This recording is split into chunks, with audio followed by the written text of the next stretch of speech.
Mecca Medina के शिवलिंग का रहस्य। मुस्लिम धर्म में मक्का मदीना बेहद ही महत्वपूर्ण और प्राचीन धार्मिक स्थल माना जाता है। इस्लाम धर्म में ऐसी मान्यता है कि मक्का मदीना मुसलमानों के लिए जन्नत का दरवाज़ा है, जिसे महज छू लेने के बाद एक मुसलमान के लिए जन्नत के रास्ते खुल जाते हैं। लेकिन मक्का मदीना के विषय पर कई सारी कहानियाँ सुनने को मिलती हैं और इन सभी कहानियों में मक्का मदीना में शिवलिंग की कहानी बहुत मशहूर है। कई लोग इस कहानी पर विश्वास करते हैं तो कई लोग इसे मनगढ़ंत कहानी के बारे में खुलकर चर्चा करते हैं।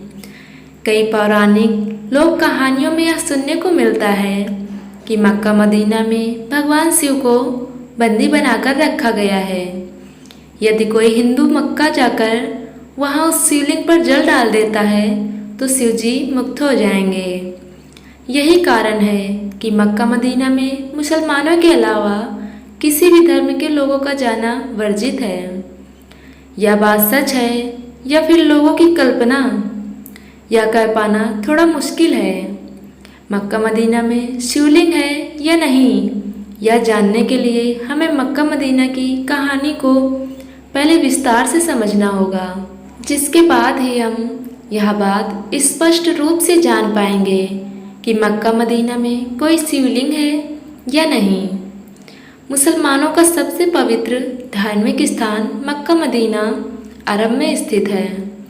प्रतिवर्ष पूरी दुनिया से लाखों की संख्या में मुसलमान मक्का मदीना में अपने गुनाहों की क्षमा मांगने के लिए और जन्नत पाने की इच्छा से जाते हैं। जिस तरह हिंदू 4 धाम तीर्थ करने के लिए जाते हैं, ठीक उसी तरह मुस्लिम तीर्थ करने के लिए मक्का हज करने जाते हैं। किंवदंती है कि मक्का में एक पवित्र काबा है, जिसका चक्कर लगाकर चूमने पर हज की यात्रा पूरी मानी जाती है।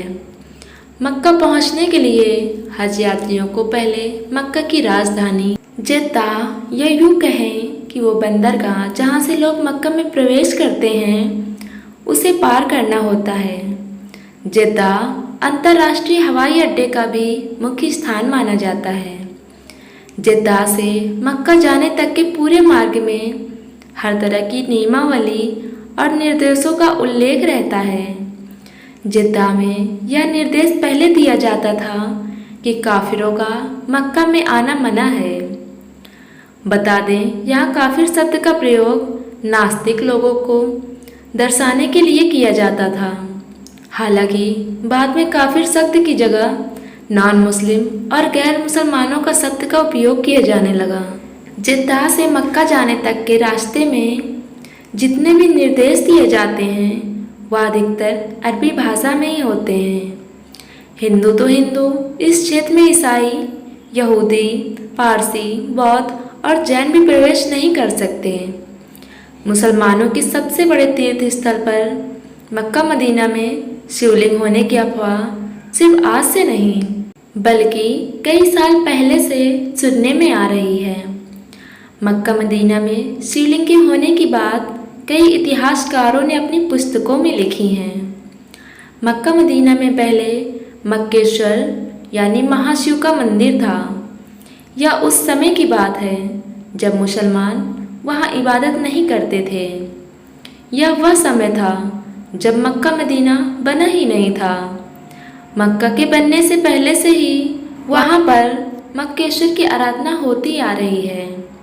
ऐसा भी माना जाता है मक्का में 665 मूर्तियों की पूजा की जाती थी, लेकिन फिर बाद में मुसलमानों ने मूर्तियों को हटा दिया था।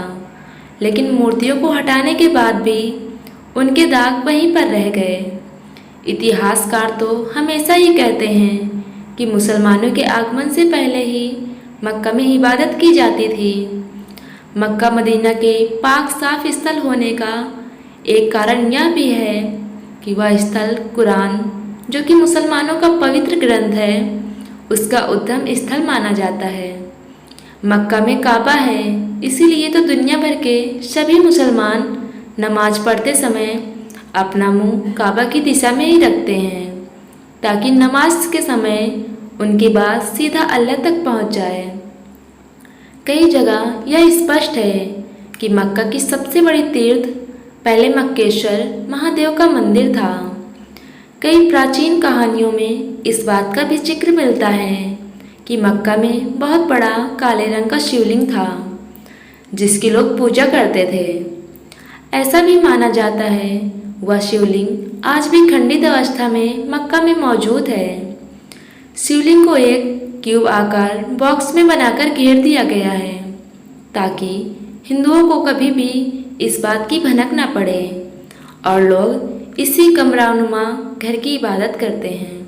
महान इतिहासकार पीएन ओक ने अपनी पुस्तक वैदिक विश्व राष्ट्र का इतिहास में मक्का में शिवलिंग होने की बात को विस्तार में स्पष्ट किया है। ऐसा भी कहा जाता है कि वेंकटेश पंडित ग्रंथ रामावतार चरित के युद्धकांड प्रकरण अद्भुत प्रसंग में मक्केश्वर लिंग का उल्लेख किया है, जिससे स्पष्ट होता है कि मक्केश्वर शिवलिंग सच में मौजूद है। पौराणिक ग्रंथों में यह भी कहा जाता है कि लंका का राजा रावण, जो बहुत बड़ा शिव भक्त था, एक दिन एक बड़ा सा शिवलिंग लिए अपने उड़न तस्तरी में लंका जा रहा था। लेकिन वह शिवलिंग इतना भारी था कि उन्होंने सोचा एक बार शिवलिंग को नीचे रखकर थोड़ा विश्राम कर लेता हूँ। फिर रावण ने शिवलिंग को जमीन पर रख दिया, लेकिन विश्राम करने के बाद रावण ने जब वापस शिवलिंग को उठाने की कोशिश की तब शिवलिंग को उठा नहीं सका। वही स्थान जहाँ रावण ने शिवलिंग को रखा था वह जगह मक्का ही था। कई पौराणिक ग्रंथों में यह भी कहा जाता है कि जिस स्थान पर आज मक्का है वहाँ श्री कृष्ण ने कालयवन नामक राक्षस का विनाश किया था। मोहम्मद पैगंबर के आने से पहले शिवलिंग को लाद कहा जाता था। मक्का में मौजूद काले पत्थर की लोग उपासना करते हैं, जिसकी इबादत करते हैं वह काले रंग का पत्थर नहीं बल्कि शिवलिंग है। मक्का में शिवलिंग की उपस्थिति पर गंगा के विषय में एक मशहूर कहानी है। शिवजी गंगा और चंद्रमा के साथ नहीं रह सकते। यह बात बिल्कुल सच है। जहाँ महादेव की शिवलिंग होगी वहाँ पवित्र गंगा का स्थान जरूर होगा। मक्का के काबा के पास पवित्र झरना बहता है, जिससे पवित्र जल को ग्रहण करके लोग धन्य हो जाते हैं। मुसलमान इस पवित्र झरने को आबे जमजम के नाम से पुकारते हैं। हज करने के बाद मुस्लिम लोग इस पवित्र जल को अपनी बोतल में भरकर अपने साथ ले जाते हैं। यह समानता बिल्कुल वैसी ही है जैसे लोग गंगा के निकट गंगा जल को अपनी बोतल में भरकर लेते हैं।